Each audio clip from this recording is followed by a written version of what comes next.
This is gonna be the intro. Public. What was it called? PSA. PSA. A public student advisor.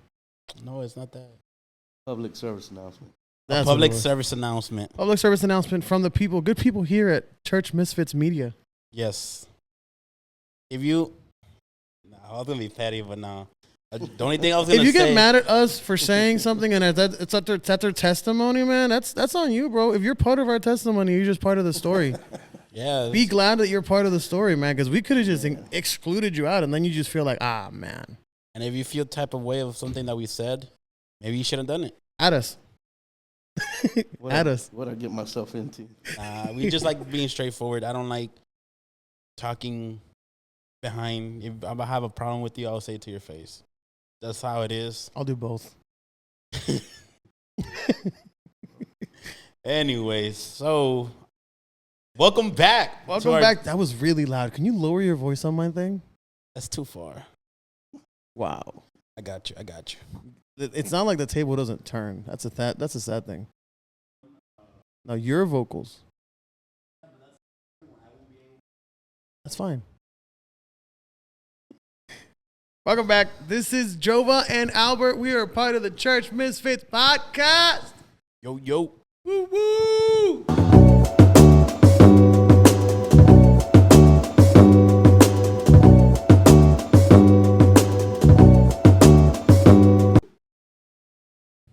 That's all I got, actually. That was all my energy for today. I'm running on 2 hours of sleep. Are you really? Yes. That's ridiculous. What were you doing? Editing the podcast. Why did it take you so long, bro?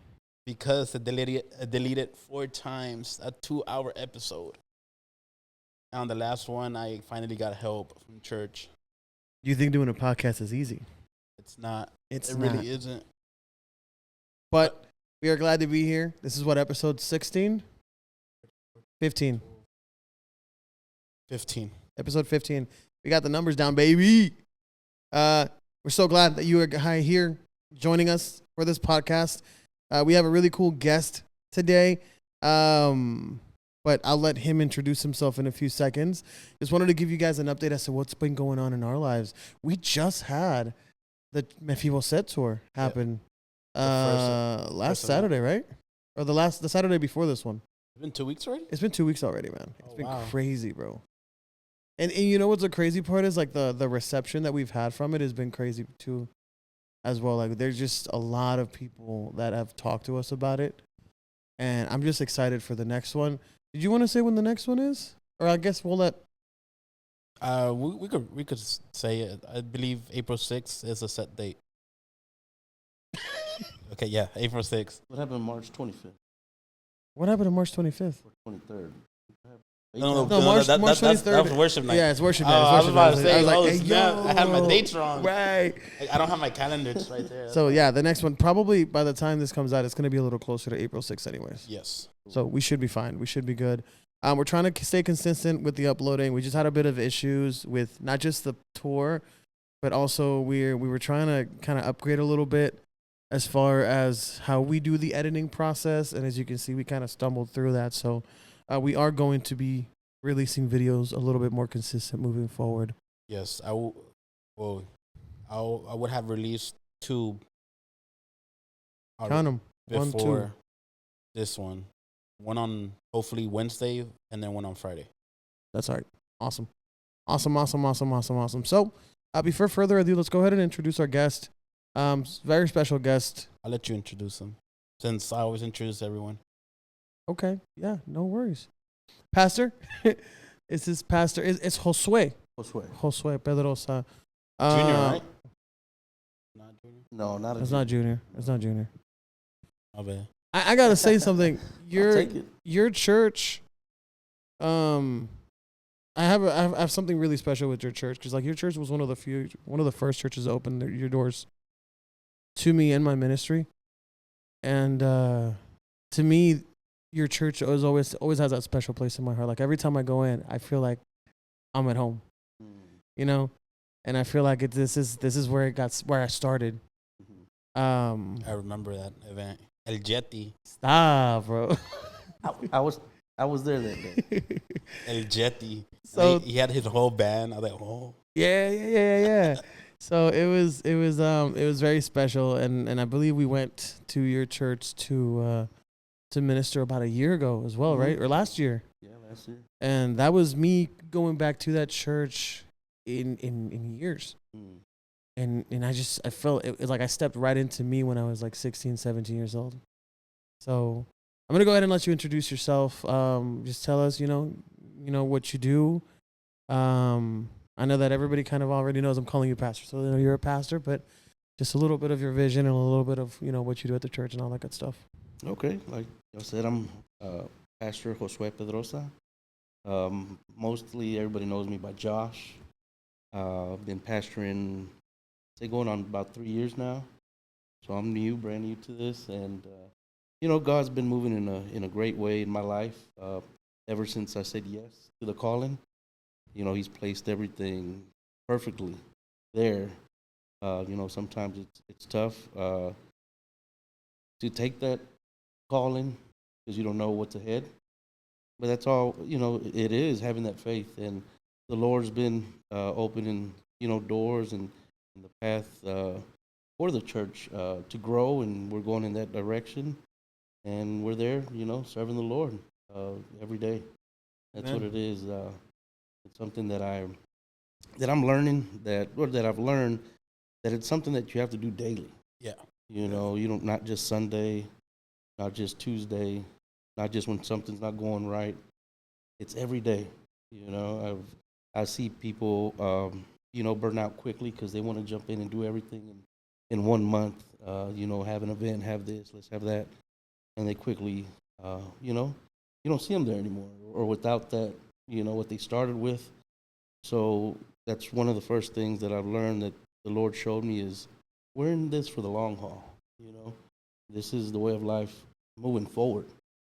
So just walking in that, that's what I've been doing, and helping the church learn that as well, helping them grow spiritually. That's what the Lord's placed me there for as pastor, and that's what we're doing. And I'm glad to be here. We're glad to have you. If you don't mind me asking, Pastor, how old are you? Yeah. So how long He's have like, you been doing this? He's like, yeah, I do mind you asking me. Turned 40 last year. 40. Oh, so you're still young. Thank you. Yeah. No. He's like, oh, I like that. No, but the take reason I it. ask is because we've had a couple of pastors here in the podcast, and most of the pastors that we've had Are young. are young. And are just barely starting. A few weeks ago we had Pastor Johnny. Now we have you. And I feel like we had another pastor in here. Did we? I'm trying to remember. El Obispo Jova. Stop.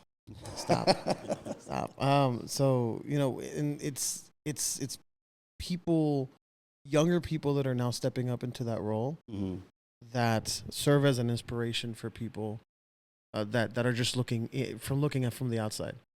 I agree with you when you say that it's not I show up to church and that's it. I'm pastor at that time frame, and then I go home. It's living with my father. I know that being a pastor is all encompassing.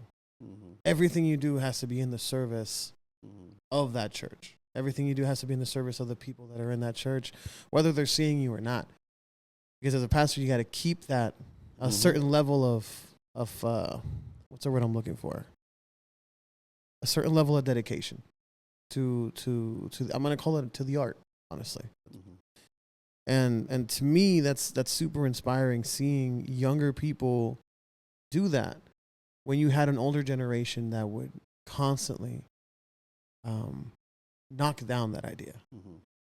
And seeing younger people rise up, to do that again is super inspiring for me. So I do want to say that for you. Like, it's very inspiring seeing you taking up that position, and you've been doing this for 3 years now, and just seeing you. And I wish I could be at your church a lot more often than I've been in. But just wanted to give you your flowers, because a lot of pastors don't get that. Yeah. It's awesome to hear that, I've seen more young pastors, because it is something that's concerning. Me being the youngest, well, Pastor Johnny is younger than me, but me and him being the youngest out of our organization or concilio it should be eye-opening to the other pastors, other churches, to say, hey, we need to maybe start building up, some younger members that, maybe have that calling, or maybe have, asked maybe, how do you do this? How do you do that? Or were you called? Or how did you know you were going to be a pastor? Sometimes, you get those conversations, but sometimes I feel like the older generations kind of brushed that away, or didn't really make anything to help them build upon that, because maybe that was a calling for them, but and that's kind of like stopping the next generation, building them up to become pastors, and that hurts the church. That hurts. Yeah. Soon there's going to be just old. I don't want to call them old, but just older generational pastors, and we have youth that are looking up to people that maybe they haven't been through the same issues, or there's things that are happening now that didn't happen 10 years ago, 20 years ago, 30 years ago, when there were youth. They're not going through what the youth is going through nowadays.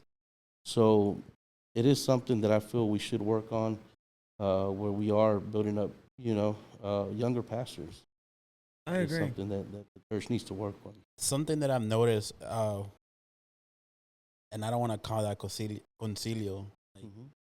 but I've noticed that I've talked to people like los hijos de pastores, Mm-hmm.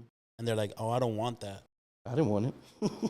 and I still don't want it. that's the thing, because I don't know if your mentality was the same as me, but when I was younger, I always believed el hijo del pastor was gonna be the next pastor, Mm-hmm. but I've noticed that many of them, one, they don't want it, like, or I've had people tell me, I'm like, only because I'm the pastor's kid doesn't mean. I'm gonna be the pastor. Yeah. Yeah, Right. And I went through all of that. I've said all that. And growing up, oh, tú vas a ser el pastor when your dad retires, and I always used to say no, but they would say, well, what if he calls you? Well, I'm just not gonna answer. Like it was literally a phone call, or Send out the voicemail. and I did for some time. Yeah. Growing up, of course, as a pastor's kid, you get to hear, you get to see all the bad, with the good as well. But we always see the bad, and the bad always stands out the most, and that's what hurts us. I think I grew out. I'm not gonna say with resentment, but there was something that did affect me in a way where I would say, no, that's not for me. And two, I was, already older. Slowly, the Lord was calling me, and I can see there was a calling on my life. But it did take a lot to say yes, just because of everything that I've had been through. And we're here. But God is good. God is great. And sometimes we hurt people instead of helping people by what we say and what we do. And that's taking place still to today, unfortunately. But we're here to help that. Right. These younger, y'all guys, and with this podcast, I know it's going to help a lot of those wounds, heal a lot of those wounds that have affected people, and help them grow, help them know that it's a relationship that we have with God.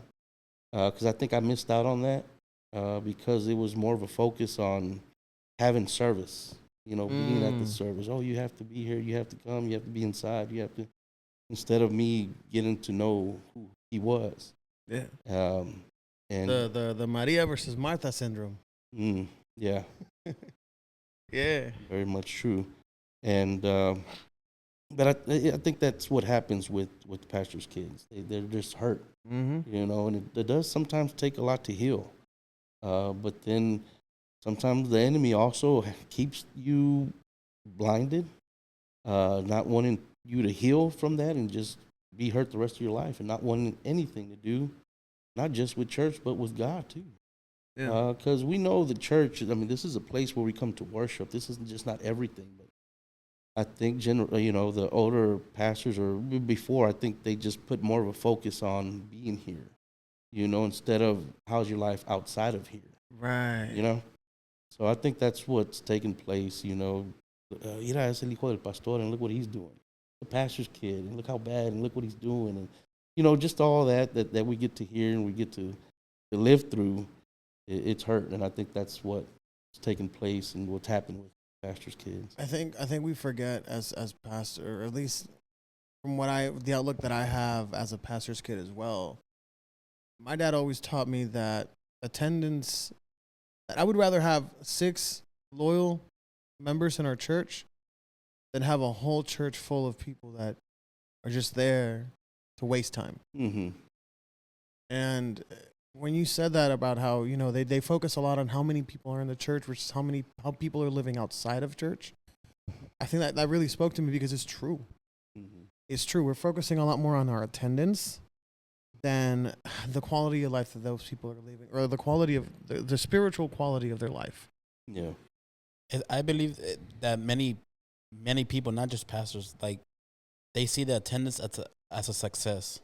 Mm-hmm. Oh, they have a high number. Oh, we're doing good. Like, I don't know. I think because I know I've done it. For example, in events, I'm like, oh, okay, we had 50 people. Oh, that's a success. And we only had 6. I'm like, oh, it went horrible. Mm-hmm. But then I have people telling me, dude, I needed this worship night. It was the best night that I've ever, And I'm like, oh, I guess it was a blessing. Mm-hmm. But I don't know. I feel like it's for everyone is different. I wasn't a pastor's kid, thank God. You're the pastor's nephew. It's even worse, bro. Being the pastor's nephew is worse, bro. I don't know what you're talking about. I have 4 pastors in my family. Oh, wow. So my grandma's a pastor. My mom was a pastor's kid. 5 in a few years with you, bro. So your kids are gonna be pastors' kids. That's what I keep hearing. The worst gang. That's what I'm hearing. No. Got no wife, so That's no what I'm kid. hearing. No, I'm playing. Dios No, abre las puertas. So there was something that I did. I know I caused hurt on, I'm gonna just say, my cousin, because him as a pastor's kid, I would always say, like, dude, you're a pastor's kid. You need to be an example. Mm-hmm. And because he would do things that I wouldn't agree with him, but like, who am I to tell him what to do? Right. So I should have just like, hey, just prayed for him. That's it. But I kept like, hey, dude, be an example.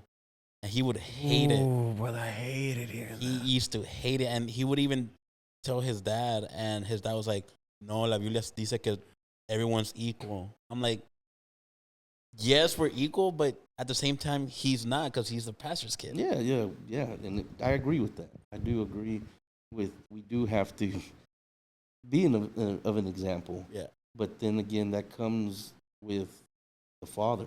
Yeah. What's going on in the household. Right. When I was called to minister, one of the Bible verses that really touched me and that I've worked on is, if you can't lead your household, if you can't have that in order, how are you going to expect to have his house in order? So I said, I need to have here first at home, take care of that, and then that shows. So that's where that comes. It's not to say we're just going to put on these masks when we come to church and act like something that we're not. We're going to be this way everywhere. Right. At home, at the park, on the road. And that's speaking to me as a, not just as a pastor, but as a follower of Christ, a child of Christ, is if I say I'm a Christian, as I say I'm a follower of Christ, I have to act like he would act. Yeah. Right. And the kid is going to act like his father would act, and I have to be an example to my kids. And if I'm giving that off, he's looking up at me, he's going to be that way as well. Oh, my dad does this. And and it falls. And of course, they're kids. Things are going to happen. They're going to be teenagers. They're going to get into stuff. Maybe not so much what a kid that doesn't know Christ would. But he's going to have that there in his, it's going to be instilled in them already. And I think that's what happens, a lot. I think they don't give attention to the pastors, because the pastor is more focused on church than what's at home, which actually that's your ministry. That's your first ministry, is is at home. That's who I pastor to first before I come to church. So I think if I'm doing my job right, I'm not going to have to worry on them speaking bad on my kids or what my kids are doing or not doing at church. So I think, and speaking as a PK as well, I think one of the biggest things that kind of hurt me as a PK is that type of mentality where I needed to be perfect in the church. And it didn't come necessarily from my parents. I did get that conversation every now and then from them. But there's a difference from a person that loves you, that tells you something like that, versus a person that doesn't really know you. So my parents would have that conversation, and they're like, okay, look, I understand you're just a child. I understand this and this, but you have people whose eyes are on you. And they're going to criticize you, and they're going to try to hurt you, and they're going to say that, you're supposed to be perfect or you're supposed to do this because you're the pastor's child when their children are nowhere near that perfection. Mm-hmm. That's going to happen. So my parents always prepared me for that, at least for me knowing that. I don't think you can ever prepare anybody emotionally for what happens after that. So whenever I started going to church with them and they started to pastor the church, I saw that firsthand. And it was, this sister's kids, they go out and they smoke and they party and they do this and they do that. But I can't wear ripped jeans at church because that's not holy enough. And then I'm influencing her children to dress like that. Well, no, I'm not influencing your children. Your children, and I hate to say it like this, but your children weren't raised in a correct manner. You didn't raise your children right. Exactly. They're doing the wrong thing, and you're looking for an outlet to blame someone. Exactly. I, as a young person, didn't understand that. And if there's anybody out here that's listening to the podcast that's a PK, and you feel like you need to be perfect, you don't. No. You don't need to be perfect. Forget the fact that there are eyes watching you. There are always going to be eyes watching you. But don't ever let a person from the church or a person that says they love you tell you that or put that type of responsibility on you because you're too young for that. When you're older, yes, definitely. Especially now as a father. I know I have their eyes on me. I know everything that I do is going to be, so I need to be careful about that. But I would never put my children under that stress where they need or they have a feel or they feel like they have a need to be perfect to appease somebody else because of the way that it hurt me. I don't know if that made sense. Yeah, and like I tell my kids, I said, it doesn't matter what other people say or what they say about you, what they say to you, or what they say you are. It matters what God says you are, who He says it, and what He sees you doing and not doing. Don't worry about anybody else but the Lord. That's who we have to have our eyes on. And I can speak for that, even with that church and the members there and the members that were once there and no longer there. A little bit about how, I came to pastor. My dad passed. So that's whenever I was able to take on the role as pastor and walk into the calling, is I learned that people had more eyes on my father than on Christ. Yeah. Like that's not where our focus is at. It's the Lord, and what's the Lord, saying about me. He's the one we should be looking at, not everybody else and what they're saying, about your kids or about me. I think that's where that disconnect is. They don't know that the reflection is at home, not anywhere else, not the pastor. Like if someone was to come up to me there at church and say, pray for my son because he's doing this and this and that. I said, that's not, yes, the Lord could work, in an instant and change things around. You can make the miracles and make them change like that. But he's been in your household for the past 15, 16, 17 years. Right. So he didn't just come and start doing this out of nowhere. Right. You can influence a child young. But not all the time. For example, I'm gonna put myself in an example. I was raised Christian, but it comes to a point that I did kind of in a way me comencé. It wasn't being rebelde, but I was like, I didn't see a point. I was church hurt, so I started drinking. I started doing things, and my dad and my mom raised me, but right, like they told me, hey, this is your like your principles. But I don't know. I guess So here's the thing. One thing is for you to say, I know my morals and I know my values, and I had a moment of or had a momentary lapse of judgment. mhm. That's one thing to say that. Because you nowadays recognize that what you did back then may not have been in your best interests, right? Oh no, because you, it's Oh, no, like yeah, it's like nah, man, I had fun. yeah. No, no. So you know that, but there are still people out there that are like, man, they may have come back to the God, but they're like, man, I'm grateful that I had that moment where I just had to live, where I got to live my life. And there are people that are like that. Not everybody was raised the way that you were raised, the way that I was raised, the way that Pastor was raised, the way that other people were raised, where they're able to say, okay, I messed up. Yeah, because I was raised up, I think, by the best parents, best father, best role model, best person to look up to. My mom as well was loving, caring. Never, never heard my dad curse. Never heard my mom curse. Never heard them argue. Never heard them, they never yelled at each other. And my father never treated her wrong. Never treated us wrong. He never spanked me. Um, Must be nice. I know, right? He never expected. Hey, bro. but I was a good My kid. dad That's used to why. whoop my butt, bro. But of course, when I started, turning 15, 16, I also veered away. I also started drinking. I also started going out. I also, went all the way left with everything. But I was raised right, and the word instilled in me. But I chose, that lifestyle for that time. I think, and I'm going to be honest with you. As a Christian, sometimes that's necessary. It's necessary for the sheep to step away from the flock. Not because it's good to sin, but I believe that that's a point as a sheep that you realize my life was way better when I was with the pastor, when I was with the Father. And I feel like that's why, as a young person, we do that. Because in my mind, I'm like, well, I need to live my life. I need to go do what I want to do. I need to go do this. I need to go do that. That's why we have the free will.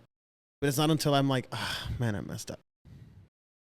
This is not what I wanted. I dug my hole deeper, and now I don't know how to get out. And at that point, we're like, the only option I have left. I don't have any money. I don't have anything to fall back on. I don't have any prospects. The only option I have left is to come back home. And to me, it's part of growing up, at least to me. The issue is whenever you fail to see that it's also part of that. For example, there's people in the church that have younger people that do that are going through that life right now. But as a PK, I would always used to get judged because of my little mistakes. I used to have an aunt, and I love her to death. I love you, auntie. I love you, auntie. And I love the cousins. I love you all. This is not an attack on y'all at all. It's just testimony. I used to have an aunt that would constantly criticize me, my brother, and my sister because I'm not gonna lie. We were young. We were in church, but we used to curse, or we used to, joke around, stuff like that. And that's what she would latch on to. But her kids were out there and they were smoking weed. They were going to parties. They were going to this. They don't do that anymore. They don't do that anymore. Again, I love y'all. And I always had that argument. I was like, why can't you see that we're not as bad as everybody else? You know? And I had to understand that people just don't see that. People need an outlet to let go. And unfortunately, PKs are that outlet. Yeah. Like them pointing out, hey, man, your shirt's dirty. Yeah. And they haven't seen theirs, Brother, you got a ketchup stain on. Yeah, and it's, what are we doing with that? Instead of helping, we're hurting. Yeah. And that's not what we're here for. But now, this platform, hopefully it's going to help with that, help reach out to the younger crowd and let them know we're not perfect. But also, don't take Jova on his advice where he said, I think you have to go through that. Oh, no. Because then they're going to say, right. Well, he said I need to go, so I'm going to go out there. And don't do that at all. If you can avoid that, 100% avoid it, because brother. sometimes you don't make it back. I'm telling you, and I have lived, brother. You do not want that life. You're right, Pastor. Want a bit? No, you do not want that life. No. You do not want. I understand that there's people that are going to go through that, but if you can avoid it as much as you can. Mm-hmm. That's really what I meant to say. Yeah. What I think is that, like y'all both said, is that instead of focusing on the people, you just need to focus on God. Exactly. And something like you said, like whenever your dad passed away, and that man was respect. I remember talking a little bit about your dad.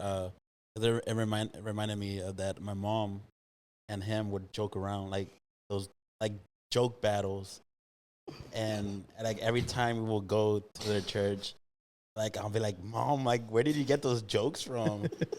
And they would always like go at it, and I just have those memories that I cherish since your dad and my mom have passed away. Oh. And so those memories still stick with me.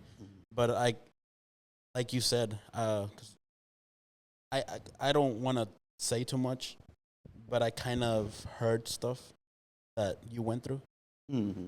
and You can say it. call them out. He I'm gonna said, call every him out, place. brother. He said, No, call him out. It's not my place, but like I know some stuff, and like I got mad for you Mm-hmm. because Thank you. I'm like, where's the respect? How are they gonna talk about their new pastor like that? Mm-hmm. One, they don't know where your heart, like you were going with your heart open, like ready to serve. When have you seen a pastor step up like that? I've seen a couple pastors step down, Yeah. but that's another hill to talk about. Believe me, brother, I went through life not wanting this. Yeah. And I don't just all of a sudden say, I'll do it, And it takes a lot because they have their eyes on me instead of on God. I didn't call myself to do this. He did. And that's what people fail to do, but then that's when you see where their heart is, where their thoughts are, where their maturity is spiritually. They haven't grown. People that I've had up here, I used to put them on a pedestal. I would think, este hombre's, someone to look up to, and then we go through things and then you see where they're at spiritually and you're like, yeah, I don't need to put my eyes on him. I need to put my eyes on Christ. And that's what they failed to do. And unfortunately, they're not there now to see what the Lord is doing. Hopefully one day they will and say, well, I had my eyes, on him instead of on God. And that's something that's hurtful, but it helped me. It helped me grow. But we have to go through those things, because we grow from it. It helped me out, be a better pastor. It's things that we'll go through, and they'll show you that the calling is real.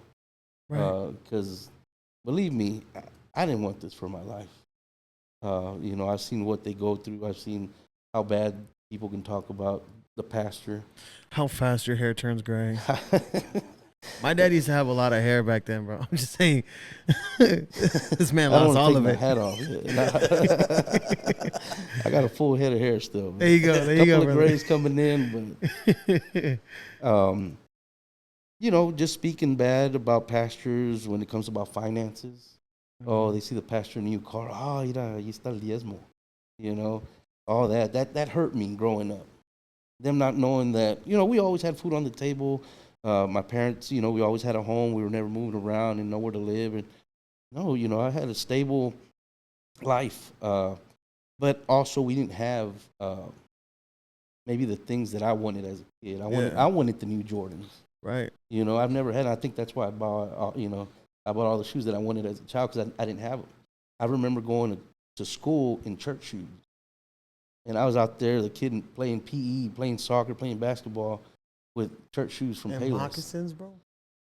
I get that. No, hey, don't laugh. I've been there, bro. I know what that's like. I can't relate. Oh, my bad. No, nice. no, it's Right. not that. Yeah. It's like, for example, my dad was like, "You want some by yourself." So I took that personally, so I got a job at 14. Oh, well, I mean, I got a job for that reason as well. Super. I've been working ever since I could work Yeah, because of that. Because I wanted, things for myself, and I had to go buy it. yeah, And people don't see that; they just see what they want to see. yeah. And I asked the Lord when I got the calling, I asked the Lord, give me a job where I don't have to ask nothing from the church, or the church has to pay me, because I didn't want that. I didn't want that them to say anything bad about my kids because they see my kids with some new shoes, or whatever. We might go somewhere or whatever. But that was wrong thinking of me as well. I wasn't doing what the Lord was calling me to Pastor said, "Oh, tiene los diezmos. Where are the receipts?" He's like, "I don't get nothing from the church." Wait, he's not going to say I don't get nothing from the church. He's like, right there. that's not what I'm saying. That's Now. not what, Close to nothing. Oh man, but yeah, and it's those type of things that maybe people think, oh, he's doing it for the money. Yeah. I'm like, what money? But the Lord's working also in me with those deals. We're not perfect. I'm not perfect. Nobody's perfect. I think that's another thing that we don't talk about enough is what the generations before us didn't let us know, that the pastor wasn't perfect, that the evangelista that came wasn't perfect, the hermano, el diácono, el mujer are not perfect, that they actually were young at once and messed up, or, in their age, were messed up last year, messed up that day. They didn't let us know all of these things. They didn't tell us that they weren't born saved. Exactly. I thought my dad was saved since, from the womb. Right. I knew you, your mother's womb. I was like, well, That's he knew it, God. bro. But no, you end up finding out that we're not perfect, that you don't have to be perfect. And that's what helped me, as well, is, and it's in Scripture. It says, he uses the weak to humble the strong, or the foolish, right? Right. He uses the foolish, and that's what he does. But we could all see it throughout Scripture with Abraham. He had idols he would worship before. Moses. He killed somebody. David. It's crazy. We just had this preaching on Sunday. Really? Yeah. And you start finding out, like, oh man, he did this and he did that, and he used him, and he stood, and the father of the faith, and David, and we talk about him like how his heart was so close to God. Yeah. But then they didn't let us know. I really didn't know as a kid on what he had done. Those are topics that sometimes they just kind of glaze over and don't speak about in church, or there's a lot of things that I felt like I was kind of left out on. Yeah. And now I know that I don't have to be perfect. I'm trying to be. I'm working at it. Right. But of course, the work that the Lord has started in us, He's going to finish. But it's not going to be done today. It's going to be done the day He comes back for us. I think ever since we're little, we're just drilled with we have to be perfect. Right. Because they tell us the stories of the Bible, but they never tell us of who they were. Right. They don't tell us the full story tampoco, bro. Like, I feel like the church has a lot of hero worship. Yeah, look like David. Oh, like, tienes que ser David. Like, como David. You gotta be exactly like David, because David was right. Which his part? heart was so close to God's and this and that. Yes, but he also killed his best friend and slept with his wife. Yeah. And sent his well, he didn't kill him, but he sent his best friend out to die because he got his wife pregnant. Yeah, we were talking about the same David that stole bread from communion at the church so he could feed his troops. We're talking about that David. David messed up. You want to talk about, you got to be wise like Saul. Saul messed up a lot. Be like, I think I could be like that, David. Nah, chill out. Yeah, Like, how many wives? right? Yeah, how many Shit. wives? And like, I could barely keep one. I'm telling you, man. Like, I'm sitting here and we get the watered down kids version Yeah. Yeah. of the Bible a lot of times, and they want to talk about, oh, you know, we need to be like Peter. We forget that Peter disobeyed God when he went and cut that man's ear off. And Peter neglected God, or not neglected, but denied God 3 times while he was being crucified. We forget that Peter. We got to be like Paul, but we forget that before Paul was Paul, he was killing and hunting down Christians. Exactly. So it's God uses, it's what you said, God uses the weak to humiliate the strong, uses the foolish to humble the wise. And as pastors or as the elders in the church, we need to understand that they were once weak. Mm-hmm. They were once foolish. They were once sinful. And if that door was open to you while you were like that, who are you to put a stop on that? I understand you're trying to protect the legacy of your legacy as a church, or I understand you're trying to protect what your idea of what church needs to be. But if God called those people, those younger people, God called that younger generation out with a different type of heart than yours, is because God is trying to make a change. Mm-hmm. And God is trying to shake the foundations of what's, and I hate that I'm going to say it, but of what's become stale. Because that's what it is. It's become stale. And now you got people like you, people like Pastor Johnny, people like us, people like my father, people like the people that we've had here That want to step out of that want to shake that foundation, that are being used by God, that are being pushed out there to do what God has been asking that older generation to do, but they've been too stuck in their ways to do. Yeah. When you said about that you stepped back into the church, that you hadn't been there in a while. Yeah. I hope it wasn't because of that it felt like you were still back in that day. No. I was like, No. It was all love. It was all love. I promise it was all love. No. I get very nostalgic. That's the thing. I get very nostalgic. So I stepped back in there and I was like, wow, man, it's crazy. Nothing's changed. No, not like that. Oh, man. No, I know what you meant, though. I know what you meant. It takes us back. But, just helping the younger crowd know that it's okay. Yeah. God loves you. That's simple. Simple as that. With all your mistakes, with what you've done or what you're doing or what you did, that doesn't matter. Yeah. And doing that outreach that way, because I think generations before us, it was more of a scare tactic. I agree. Si haces eso, te vas a ir You're going to hell. And right. that was it. And it scared me. I was like, yeah, I'm gonna run to the altar. Right. I don't want to. Where kids nowadays don't care the about fire? that. What? How hot is it? Right. Forever. And it's like scaring us in that way instead of showing us the love. Right. That God has for us. And I think now it's more. Let me show you who God is. Mm-hmm. Not just showing you that one side, the side I want to show you. I'm just showing you what I'm showing you here at church.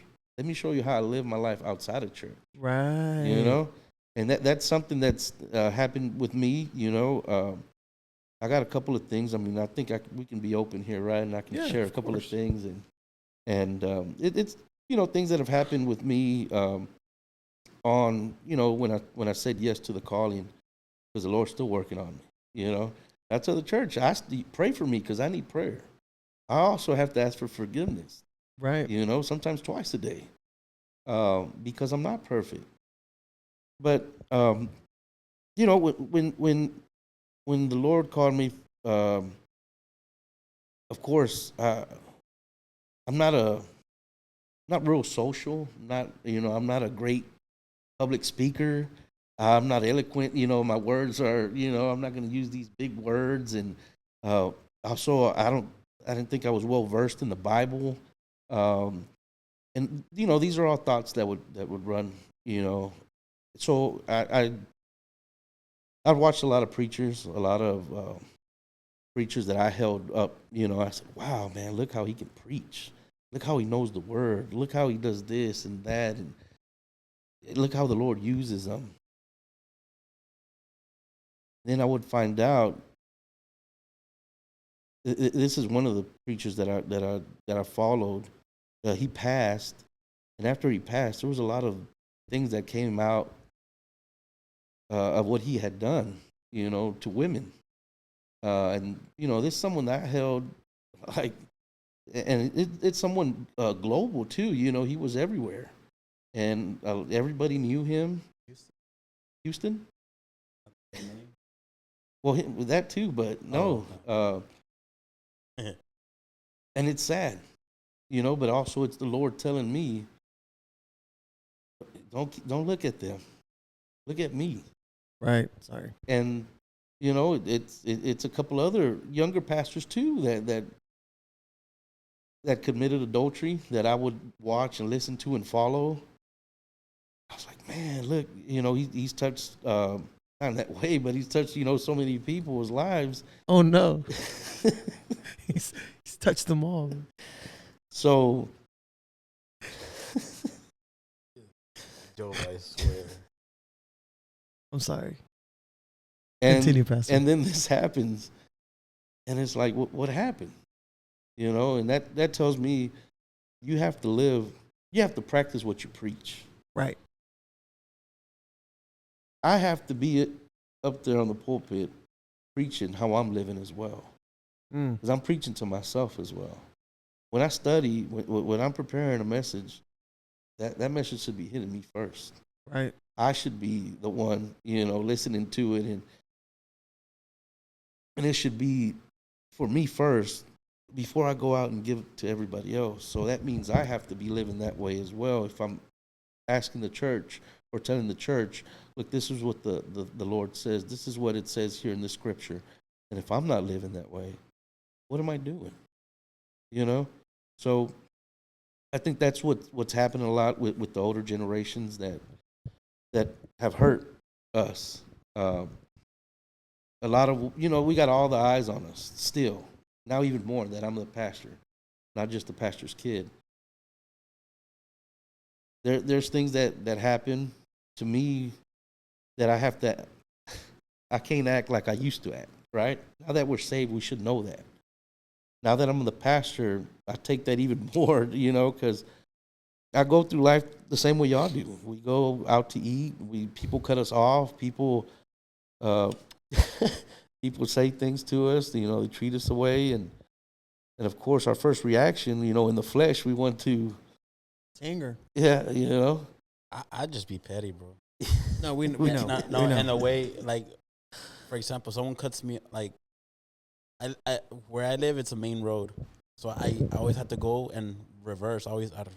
So if someone tries to, like, outrun me when I'm reversing, I'm like, bro, you see me, so I'm just slower. No, I'd be like, what would Jesus do? I'm like, Jesus would rest.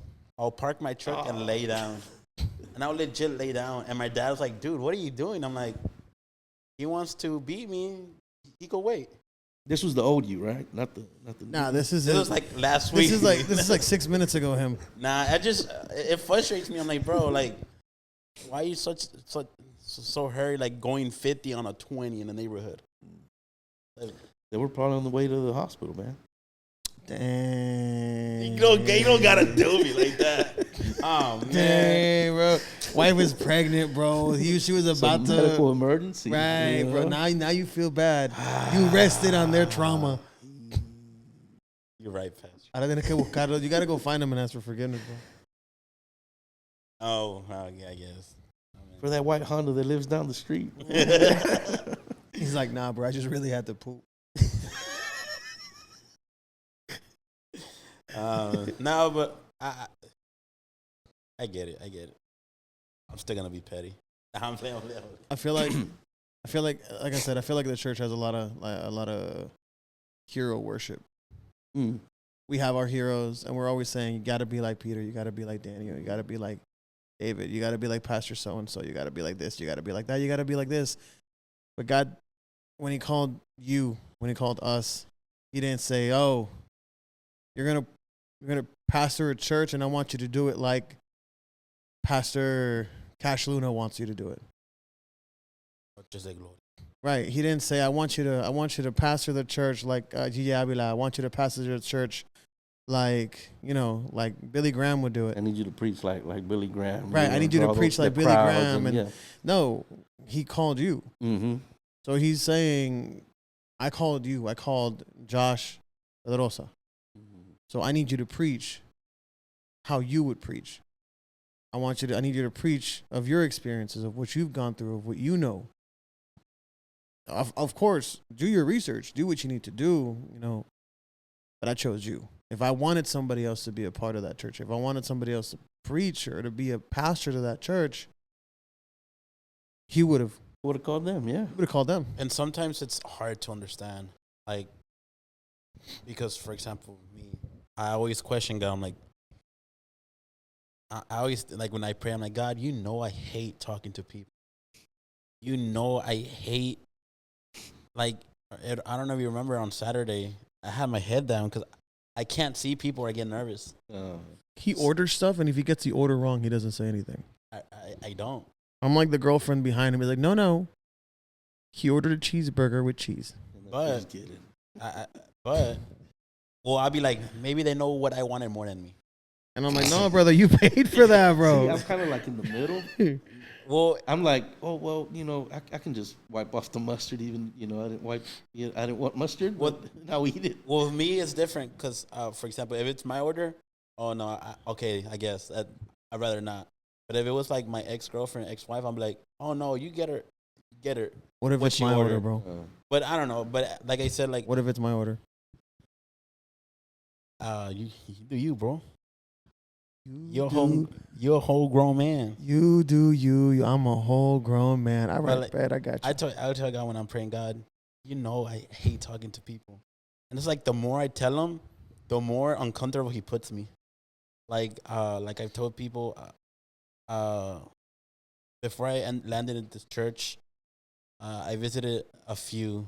Last episode I said 13, but it wasn't 13. It was about 5 churches that I visited. And none felt like the right one. And here, like, ever since I stepped in, like, it's been blessing after blessing.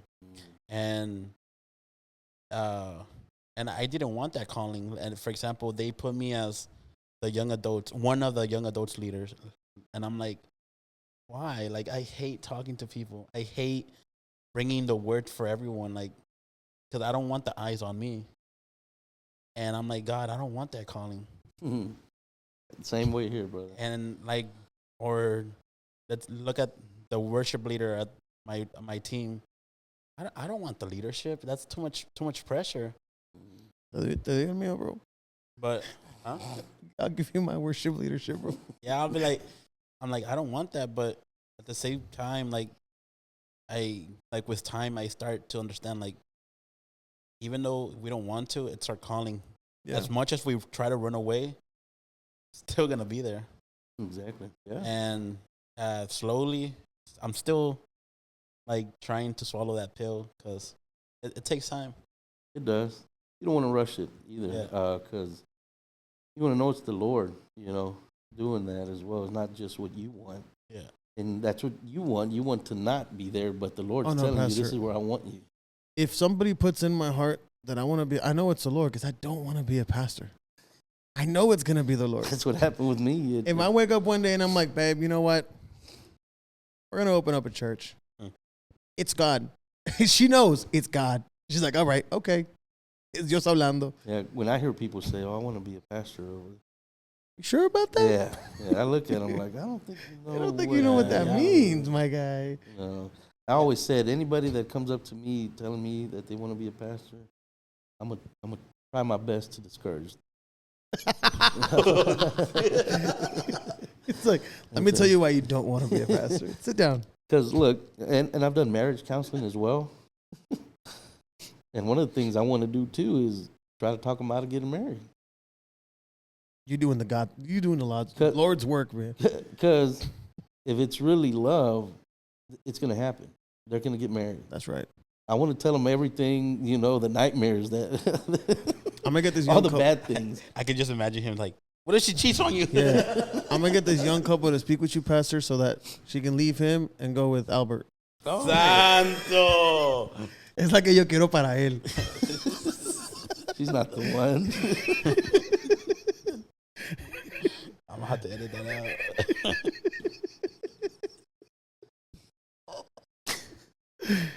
Oh, And the same thing same thing with ministry. You know, when they say I want to be a pastor, if it's a calling, it's gonna happen. If it's not, if I was able to discourage you and talk you out of it, it wasn't a calling. You probably weren't the person for it. Yeah. I agree. Yeah, because it's something that's there day in and day out. It's calling in the doesn't- back of your It head. doesn't leave you alone. Yeah. It won't. And some people don't. I didn't choose this life. That's a crazy thing about a calling, Pastor, because like I agree with you. I stopped doing music for a long time. But in the back of my head every day, hey, you're forgetting something. You're forgetting something. You're forgetting something. This is not what you're supposed to be doing. You're forgetting something. That's all I heard for like 3 years. And it wasn't until like I stopped hearing it when I decided to look for God, not necessarily the music, but when I decided to inject myself into God's word and look for God, and the music started flowing from that, at that point, I stopped hearing that voice. And it was just constant moving forward with him. So I completely agree with you. It's that like a nagging feeling in the back of your head that you're not doing what you're supposed to be doing. Like, this is not what you're supposed to be doing. Exactly. I'm at work now because I do have a job, you know, other than pastoring. For those that don't know, that's called a bivocational pastor. That's me right now. The more You know. You got to put that on the I editing. know. Awesome. I already have it. Sweet. And now I'm there at work, and it's like, this is not what I should be doing. You know, stressing about this and this and that. This is not my calling. Yeah. The church is, you know. I need to be pastoring. I don't need to be here 50 hours out of the week, 60 hours out of the week sometimes, Saturday or Sunday sometimes. I need to be at church, you know. And it doesn't leave you alone. And the Lord's working on me still with that. And I want to know it's the right time. You know, I don't want to do it, you know, and say, well, he's just doing it because he wants to do it. No, it's the Lord. And I'm going to know when it's the Lord saying this is the time to go. This is the time to do it. Because ever since, I could say I'm real shy. My Spanish wasn't that great. And, you know, it's a Spanish church. Oof. So I was like, how am I going to do this? Wait, you don't preach in English? I can, but the church is. So you Selena your way through it. I thought it was like a bilingual church. Youth nights. Oh, I didn't know that. Yeah. That's pretty cool. And if I do see a crowd that's more, you know, if the attendance is, you know, I do have more just English speaking, I of course, I'm going to try my best to interpret myself and do both. And, but no, so I said, how am I going to do this? You know, there's some words in the Bible that it took me a whole minute to get through, and I'm up there. Yeah, I need your help. Trust me, I can't say the tour name. I couldn't say it for like the MSFTS? I couldn't say that. Brother. Now I can. You know the story behind MSFTS? He got a seat by the king. MSFTS. Kind of goes with what we're talking about. And also with that song that you have, Tú no eres más santo. You know? Nobody is. Right. So it's like, what are we doing? What are you talking about? No, none of us are. Not even the pastor. Right. So back onto, you know, not being the best public speaker and all that. And me, when I first took the role, I said, well, yeah, I got to preach. And, you know, it's Sunday. And I said, well, no, you know what? I'm going to call Pastor so-and-so so he can come preach. Oh, next Sunday. I'm like, oh, man, I have. And I was trying to find a way when the Lord was telling me, it's you. Until I, you know, started doing it. I'm doing it. Now it's like I can't wait for Sunday because I want to give this word. This word. Thank you, Lord, for this word, and I'm ready to preach it. And then saying yes to everything, yes to being here. At first, I don't know if you over the phone you heard, but I kind of paused and I was like, oh man. But the Lord's putting it there. It's not you. You called me, but the Lord's put me into places like this to be more open, to get that message out that we're not perfect, so more people can hear that. And that's what the Lord's doing with you. He's opening those doors for you and saying, you're here. Maybe you're saying I can't, or I don't want to, I don't like it, but the Lord's telling you, yes, you can. Escucha, bro. Listen, because it's Him doing it, not you. That's right. And I had to learn that, and it took me a while. And you'll see how the Lord moves and how the Lord works the more you say yes to it. Because if you don't, you'll never see what could have happened. Yeah. And then you'll live life on regrets, and it's like, oh, this is what the Lord wants. If it wasn't, you wouldn't be feeling that. The opportunities wouldn't come, to do it. Speaking, I'm the same way. When I talk to somebody, I ask the Lord, help me with that. Help me with that. Help me be more social. Help me be more friendly, because sometimes we can be a little standoffish, right? And people take that as something like, oh, he just thinks he's too good for us. It's like, no, brother, I just don't know what to say. Brother, I don't know how to start this. And it's the thing too. It's like with what you said about my dad. So we just came back from men's camp yesterday, and of course, my dad, pastoring for 40 years, he knew everybody, and everybody would go to our cabin every time we went to men's camp. La discada. And for the jokes. Yeah. And my dad was super social, super loving, super energetic. Everything you would want in a pastor, he had it. And spark a conversation about nothing and end up being your best friend by the end of that conversation. Or he could relate in something, whatever the conversation was about or how it ended up being. And then I'm like, man, I'm nothing like my dad. And I think that's what the people that you heard things were said about me, is that's what they were looking at, because they had their eyes on him, on who and how God used him. And I'm not that person. I'm a totally opposite from my father. And I asked the Lord, help me with those things. And he just tells me, be you. And just know that I am the one. You're just the tool. That's all we are. Right. That he uses. And he's going to use it the way he wants to use it. Maybe my father was the great, what he was for the church at that time. And there's a change that has to be done, because this is another generation. But there's some pastors out there that just want to hold on to it and not letting it go, not letting it and bringing somebody else up. Because then who are they leaving behind? What So they're fostering a dying church. That's what they're doing. They're fostering a dying church. Yeah. Unfortunately, I'm not like my dad. I'm nothing like my dad. My dad, my dad. Very explosive, very open, very everywhere. He's jumping everywhere, and he's doing all these things. And I mean, let's be honest. I love him. I love him. He's one of my mentors. I love my dad is crazy, but I'm nothing like him. And I had a similar journey to yours. I had to understand that I don't need to be like my dad. I don't need to be explosive like him. I don't need to do this. I don't need to do that. And I guess in a way, God's preparing me. I know it's coming at some point. Like I said, I don't want to be a pastor, but I know it's coming at some point. What just happened here? What's going on? I will say no to it. I will say no to it at all times. But I gotta be realistic, And at Pastor some point, Joel? chill out. So I'm here for it. I need to understand that if that moment is gonna come, I gotta separate myself from trying to be anybody else other than what God called me to be.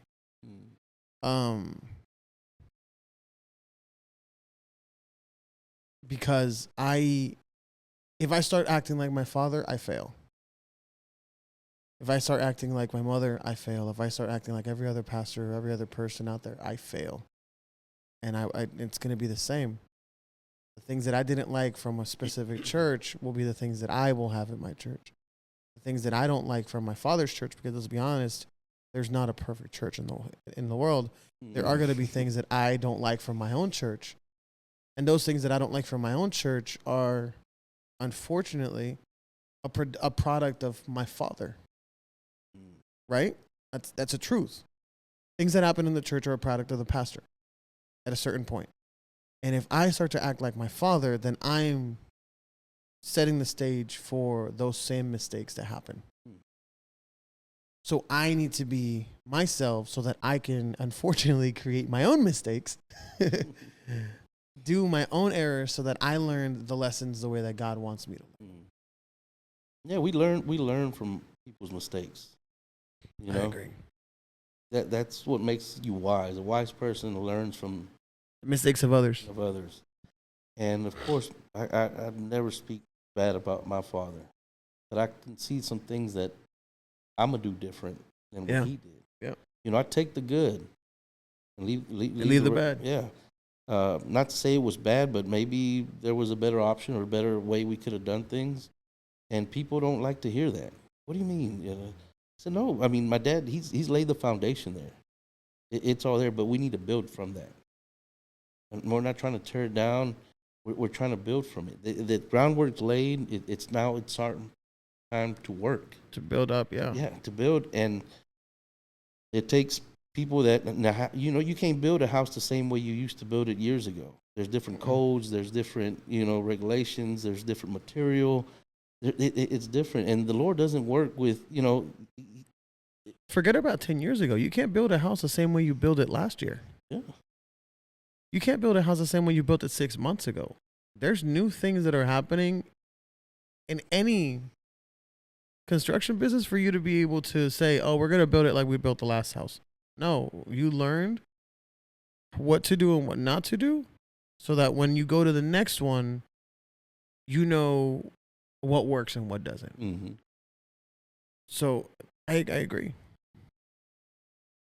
Yeah, and there's things that happen and that are going to happen, and I'm gonna get it wrong, and I'm okay with that. But I'm hopefully I learn and everybody else learns from our mistakes. It's not we're going to keep doing those same mistakes over and over again. We're learning from it, and we're moving forward as well. We're not staying in the same place. Something that's stagnant. You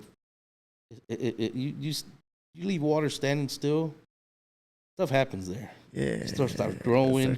Mosquitoes start smelling. Get bacteria. It got to be flowing. Yeah. And I feel that maybe there was people that were blocking it. There's a growing. preaching somewhere in there. Yeah. We can't be that. We can't be that rock that's holding it still. We got to remove that rock and let it continue to flow. Because it's going somewhere. It needs to go somewhere. Just like everything. The rain falls, it goes, and then it recycles back to Him, right? And that's what we need to be doing, and having our focus on Him and no one else is what we need to remember always. Yeah. No, I definitely agree. I definitely agree on that. You've been completely quiet this whole time. Are you okay? Yeah, I think all my energy just went. Jesus. No, but I'm just listening. There's honestly there's things that I admire from you, Pastor. Like, just the willing, of your heart to say yes. Because I know. You could have said, "Forget this." What? You could have said, "Forget this." Well, yeah. I was living in San Antonio. Oh wow, I did not know that. I was living in San Antonio.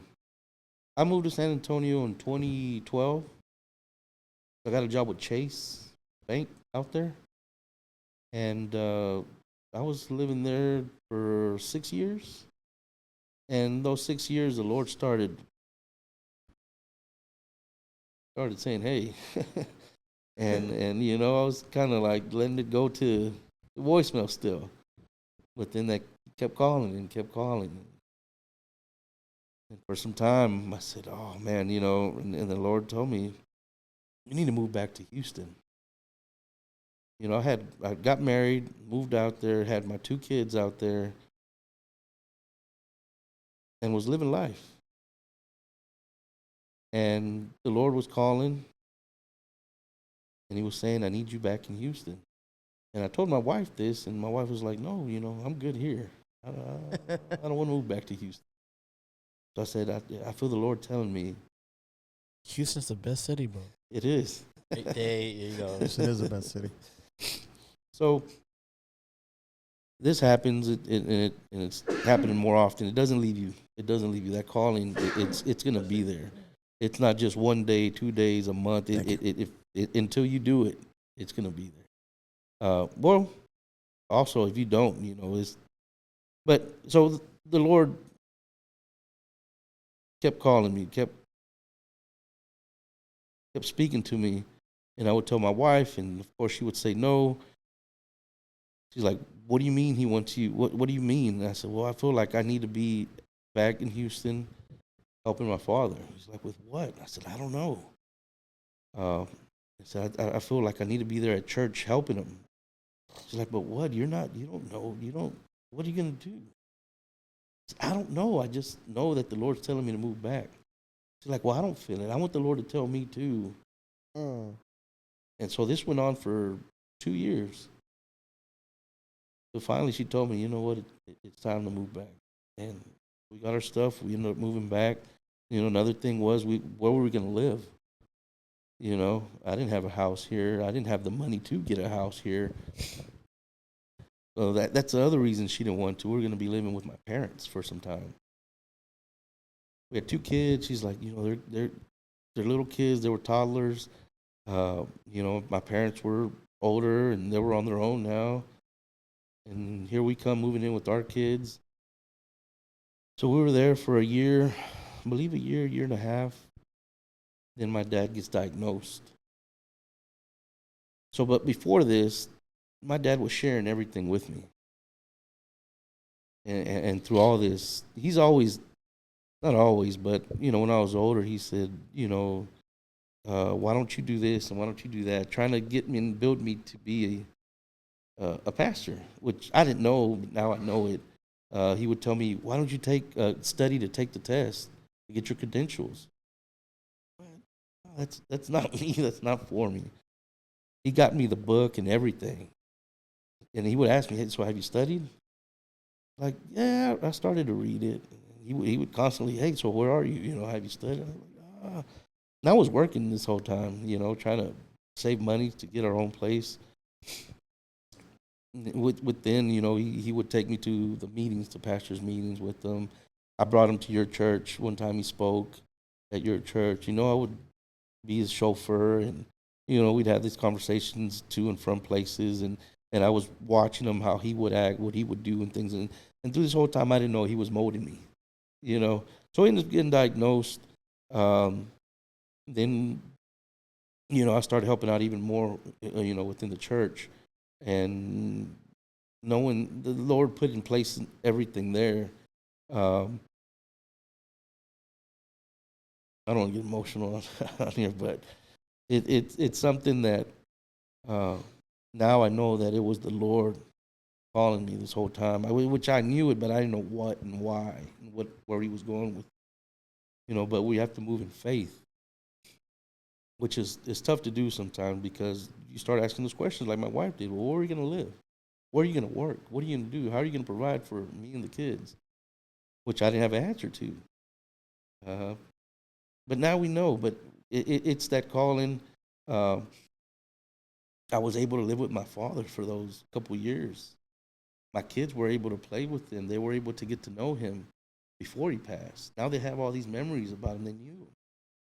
Me, I got to, get bond even closer with my father. And then he passes. But the Lord had already worked everything out and put everything in its place. I didn't choose this, The Lord called me to it. It's something like y'all saying. Y'all would say no. I said no. I finally said yes, and I thank God that I did, because He's the one guiding me, and it's Him the one doing everything. It's not me. But yeah, I just wanted to share that with y'all. It's not that I was, my pastor's no longer here, and now I'm the pastor. Now, I'm gonna take over. It's no, it's the Lord that did it this way and wanted it this way, and I had already had it all planned out. Because if it was for me, I'd still be in San Antonio, rooting for the Spurs. Nah, I couldn't do that. I couldn't Spurs. do that. I'm out. No. The only Spurs games that I did go to were against the Rockets. Oof. And I was wearing my Rockets jersey and hat and everything. Wait, does Texas have 3 different basketball teams? Yeah. San Antonio, Mavericks, and That's ridiculous. They all suck. oh, but shout out to San Antonio's football team. Oh, yeah, I don't got one. They actually, man, that's Jerry's world too. Nothing but Cowboy fans out in San Antonio. Ugh. Yeah. Hey, if you're a Cowboys fan, you can unfollow us. Don't worry, y'all win the Super Bowl next year. Right. They've been saying that since the 90s, man. Bro, I'm telling you. No, Pastor, that was definitely a touching testimony. I definitely remember how generous and how sweet your father was, and I think if there's anything that you did get from him, is that I feel that from you. I feel that type of generosity, that type of determination to do what God is asking you to do. So it's not like you're completely unlike your father. There are qualities in there that I see from him, but I'm glad that you are your own man as well, and that you are leading the church in the way that God has asked you to do it. So definitely, kudos on that. But yeah, definitely touching testimony. I casi me hiciste llorar, Pastor. Can't do that to me. I'm on camera. I'm on camera, man. It's okay to cry, man. It's okay to cry. We're men. Dice, los niños no lloran. Nah, the only thing I have to say, like I said earlier, like the respect and love that I have towards your dad, especially like I believe I don't remember what was the reason, but we went to your church in Nazaret, and it was like my mom's like final months, and This is the lady with the wheelchair. no, this happened, no, and I remember I was talking. I don't remember who I was. It was someone with the youth, and my sister, and then I went to the comedor, and everyone was laughing. I was like, "What are they laughing about?" Next thing you know, I see your dad like just In the middle. just laughing. I'm like, "Oh, okay, it's Pastor." Like I'm used to seeing your dad like making jokes, but out of nowhere I see my mom. I was like, "What are you doing?" Like, it's crazy. They're battling it out over there, huh? Yeah. And then I asked my mom who won. I'm like, no one. Like, we kept laughing. Like, no one won. But I'm like, man, like, I don't know. Like, I don't know. That memory is always in my head. And like how Joe said, like, the love that he had towards people, it's amazing.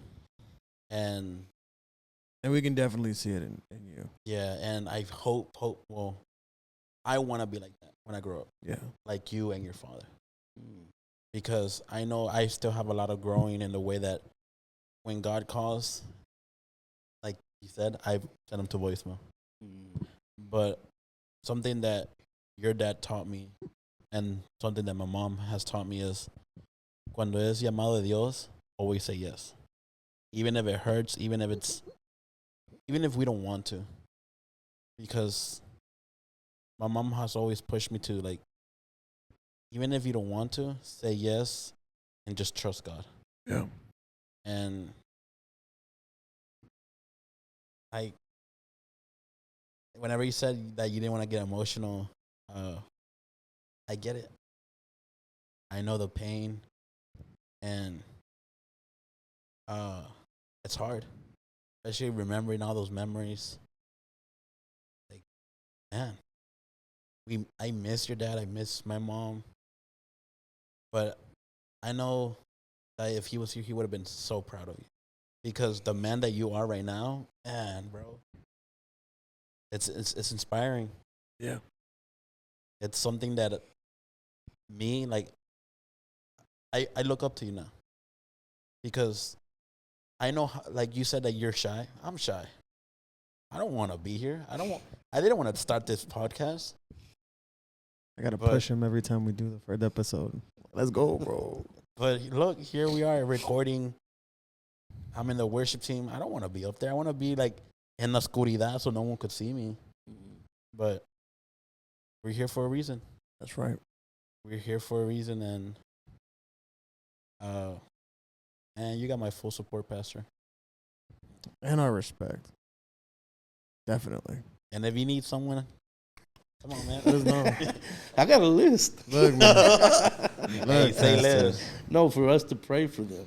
Oh, I thought you meant like lay hands on them, because we could do that We're too. gonna lay hands and feet on them. Right. Huh? Just try Jesus, not me. No. Yeah, and it's something that it's. Thank you, brother. That's something that when he said that he would be proud. Of course, we all want to make our parents proud. Mm. But we have to know that our Heavenly Father, that's who we want to make Right.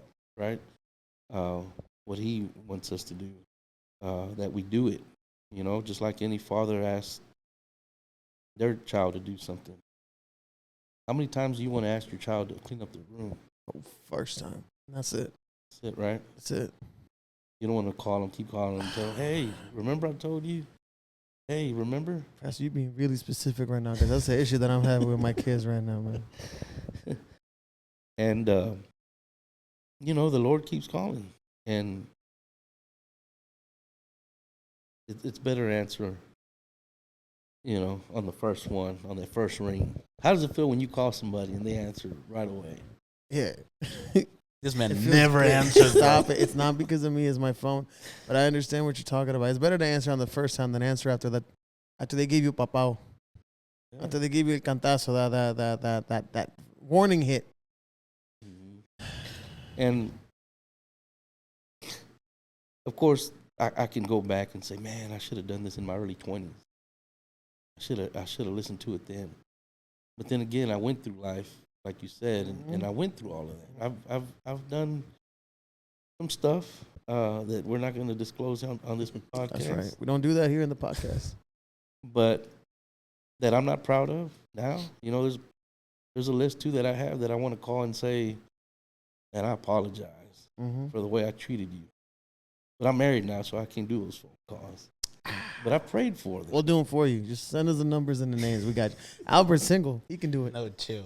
I don't think you would want anything to do with Oh, them. no. But we live and we learn. That's right.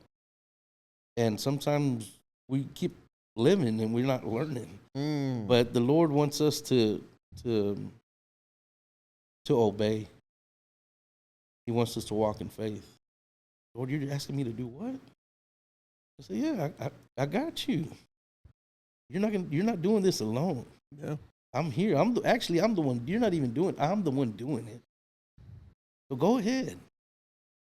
And do it. And there's people going to talk. There's people going to say things. There's people try to slander and speak bad about you. I've had it happen already. Just first year was tough. Call him out. Nah, chill. Y'all ready? Y'all ready for that? Hey, yo. I know some people too. Nah. I mean, while we're on the topic. But, and there's things that that happen, and it's all for a cause, too. I grew from it. Hopefully they grew from it. There's not a perfect church. I know you said you went to 5 churches till you found Yeah. Vida, right? Because there was life here. maybe those other ones, there wasn't too much life or too much going on for you, right? There's not a perfect church. It's something that I said recently. I had one member leave the church, and it was the first time. Others have left, but this was the first time where I can say she left to a better place. But you know why? Because she passed away. Wow. Now she's Jesus Christ, bro. Jesus. not it's not lighting something light. I'm not, but Right. But Why you laughing, bro? It's not funny. the first Because I was like, oh, maybe because I don't know. Where? Not Wow, expecting that. She's gonna grow. No, she's not. because she's in a better place, and I Right. can honestly say she is. Everybody else, I don't know. Sometimes the things we see in the church, and we say, well, this is not the church. We go somewhere else. Maybe that church was okay as it was, but now you're there. Now you're that problem. That's right. So we do that because we have our eyes on the wrong person. That's right. And I think that's all. If y'all take away anything from the day, is keep your eye on the Lord. I No took one that, else. and also, if you're a pastor and your members are leaving church, hope that they're leaving to a better place, and not to another church. Sanso. Si se va de la iglesia, make sure that you're leaving the church to go to a better place. Amen. I don't know. Oh, my Lord. Oh no, we're gonna edit that out, Pastor. Why? Okay, That's the perfect, truth. good. Oh, man. Oh, No. I'm never going to say something that's the other thing I want to do. I want to speak how I speak wherever I'm at. I agree. No matter where I'm at, who I'm with. I'm going to be the same person here In the church, on the pulpit, Yeah. at home, at the Astros game, wherever you find me, I'm going to be the same person. and you know what it is with me. I'm the same way, but with me is not because I feel like I'm lying to the people, not because I feel like I'm lying to the church. I feel like if I'm different in church than I am outside, I feel like I'm lying to God, Mm-hmm. and I'm lying to myself Yourself, about yeah. what God is really seeing. Yeah. And it's not that, because sometimes I said, well, I feel a little different, like I'm acting a little different. I'm speaking a little different. But it's no, because I'm not going to speak this way if I'm talking to a 50-year-old and I know that doesn't speak English. Yeah. He wouldn't know, he's probably going to look at my hat and be like, and look at my shoes and You should see when they saw me walk in with tattoos. Well, I have. say it, man. I feel like there's like- been a lot of stuff I feel like up you here really going want to on, say something, but you right? haven't let it out. It's like, Suéltalo, I bro. don't know. yeah, It's just let it 'cause all out, brother. This man goes to church, and I'm there. I'm like, why? Because Oh, it's Yeah. about me. it's because. Oh, no, don't worry about it. Don't say It's it. about his outfit. Like, I understand. Like, Oh man.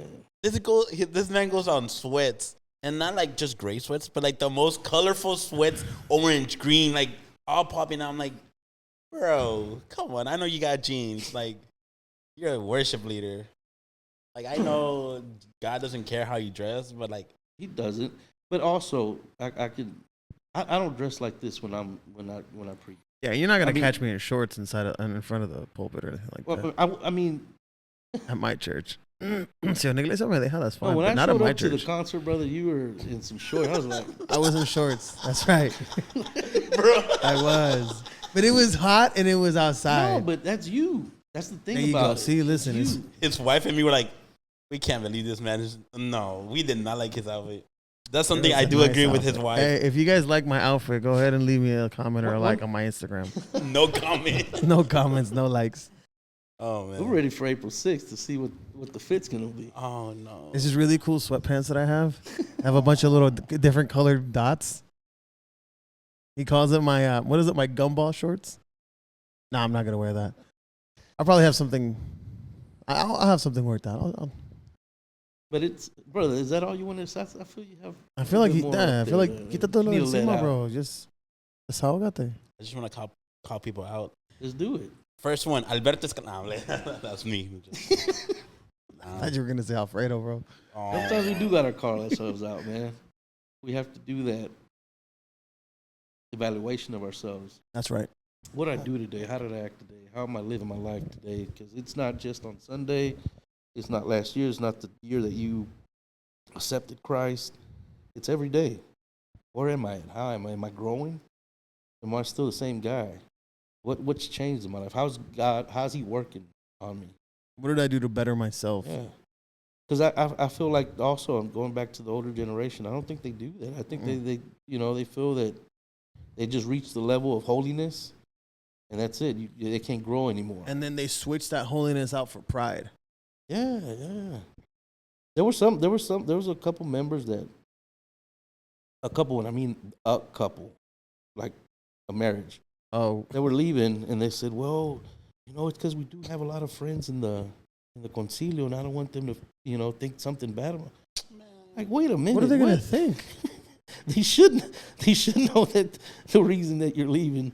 Look, Pastor, one thing I learned about my wife has a business. She does like cookies and cakes and stuff like that. And her first issue was the fact that she felt like if she were to raise her prices, her customers would leave. Her old customers, her regulars, they would leave. And we both had to learn that God is going to keep raising our prices, and we're going to have to let people leave. Why? Because letting those people leave creates room for a better quality, and in her case, a better quality of customer. And it's the same stuff for us in the church.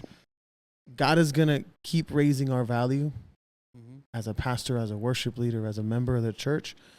And when that value does not meet the same values of people that have a lower, they're going to decide, this is not my church. And as much as we want to keep them there because, hey, this is your home, this and that, at some point you got to be like, you know what, if you got to leave, God bless you, thank you for your time, and let them go. And that'll open the door, that'll open the space and I don't like to say it like this, but for a better quality of believer to come in, someone that is going to help you, someone that is going to help you push through into being the person that God is wanting you to be.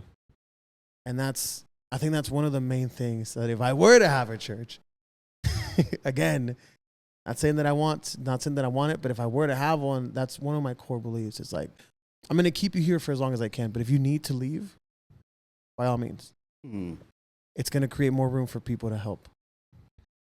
There's, and I lived through that and I saw it. There were some members that left that had been there some time. Yeah. Once they left, I saw not just one, not just two, but members grow. And I felt they were stunning their growth. Yeah, they were stopping. Yeah, they were taking up those roles. They were taking up those positions and kind of like, no, this is me. I'm doing this. Instead of helping them grow and building them up. So I was left with, kind of like, well, what do we do? Right. So nobody taught you, nobody showed you before we were never given the opportunity. They were the ones handling this, and they were the ones doing that, and then. So it is true. If the Lord wanted you here, you would still be here. Right. But if not, you have to go somewhere else so you can let, a tree has to be pruned. Right. So it could give more fruit. Yeah. And if it wasn't that way, I don't think I would have seen the new fruit. Yeah. But I'm seeing it. So a good So it had to happen. It had to happen. So a good metaphor that I like to use is. So the metaphor I just used didn't work? Since I'm one, Hispanic, two, I'm a landscaper. So it's like you said, like for a flower bed to start growing, you need to take out the weeds. Yeah. Because the weeds, what are they going to do? They're going to take up the nutrients from the flower. Exactly. So those members had to leave for those people to grow. So, and sometimes, like you as a pastor or me as a member, we don't want those people to leave. It hurts. Yeah. They're your kids, they're your children. Sometimes it's needed. Yeah. Even if we don't understand, it's needed for other people's growth, for example, me, that I left the church I left the church. Maybe I was the weed in that church, but I grew into something. The moment he left, We- everybody in the church just grew, Pastor. Nah. Everybody. Actually, it was the other. Flourished. No, actually, it was His the other way church- around. his church, the moment he left, that's where Mio San Marcos came from. It blossomed. The moment huh? he left. No, my old church. Once I left, just Stop say it was it. like an ant pile. It just alguien le puso veneno and Like a domino effect. domino effect. But that was for different reasons, though. Not Yeah. just because you left. Shout out to no. There's things, and it's, I don't know the reason why you left or, you know, what all went on. I'm not, but When- Pecado. ¿Estabas en pecado? Is that what No, you yo said? no, yo no, yo no, yo no. Oh, okay, But- cool. like, because members have left, but not for a valid reason. I must say, not a valid reason. Right. I'll disclose it. I mean, I don't know. Maybe just our members and some people, y'all might know. I don't know. One of the reasons that I've had, let me see, few families leave behind this. I want to say at least 15 to 20 people maybe Wow. left because of this. No, I'm ready to hear it. I'm ready to hear it. Let's Ready to go. hear it? I'm ready to tell you. So behind the pulpit, there was this blank space. Mhm. I just felt Is it like because of the grass wall that you put? it's there. Yeah. Is it why?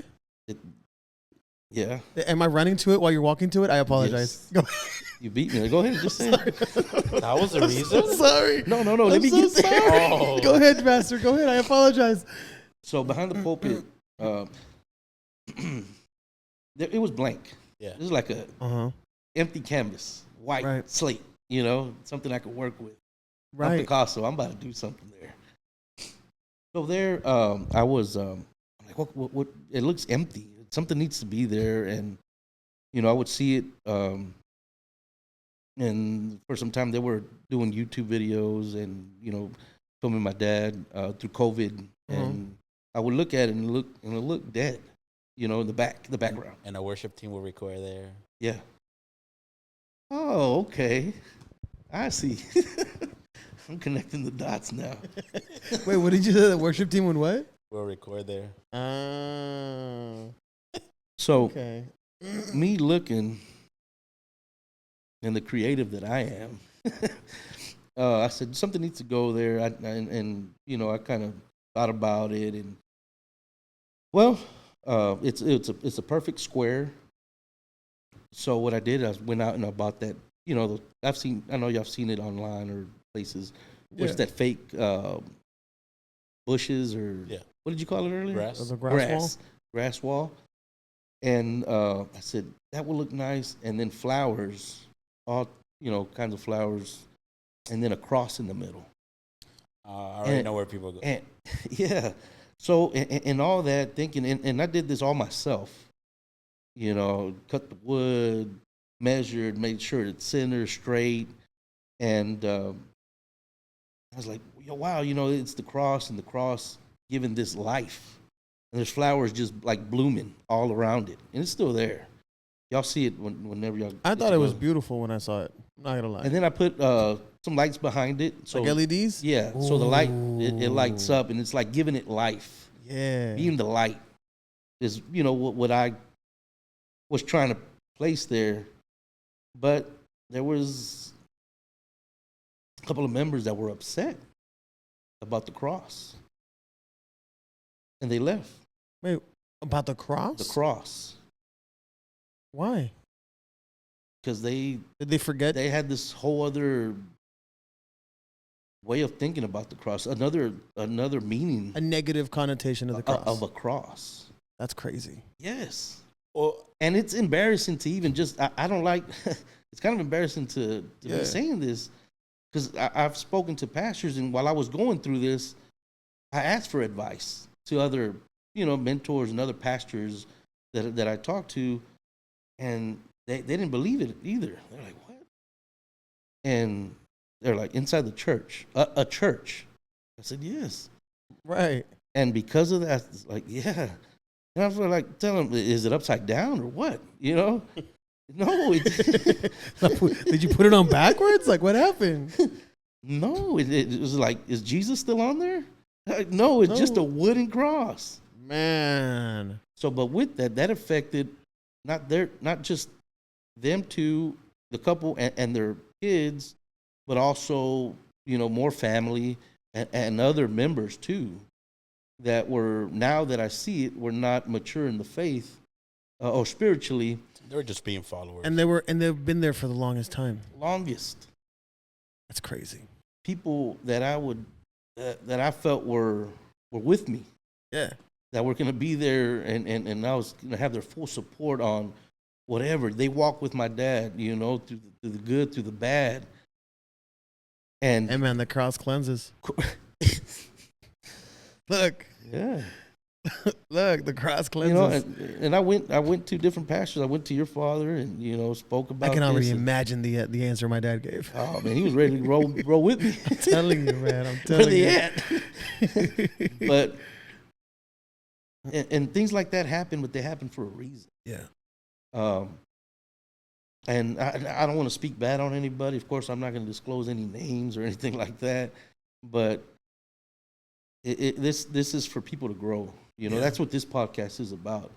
For helping heal the hurt, because that's what it is. That's what the church is. It's a hospital. It is. For the broken. I was broken.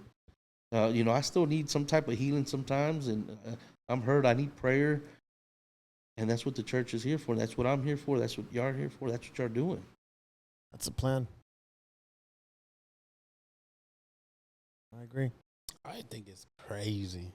That's crazy, But- bro. It's just a cross, bro. I thought it was No, going to be but- like the but the grass thing- wall, honestly. But the thing is, I for example, that kind of happened, but because when you're, I think it's an intermediate or middle school, you know how every year it's like the rodeo day, and Yeah. students apply for the art competition. Mm-hmm.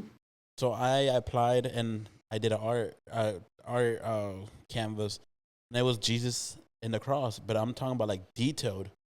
Like I'm proud of that drawing. Like it was like detailed. You still have it? I think I do in storage. Look for it so we can take a print of it and we can put it on a shirt. But Post it. I remember I was drawing it because back then I used to like love drawing, so I was drawing it at church, and out of nowhere, just una hermana got it and ripped it away. Like, why are you drawing this? Jesus is not on the cross no more. I'm like, and at this moment I'm like 14. I'm like, what?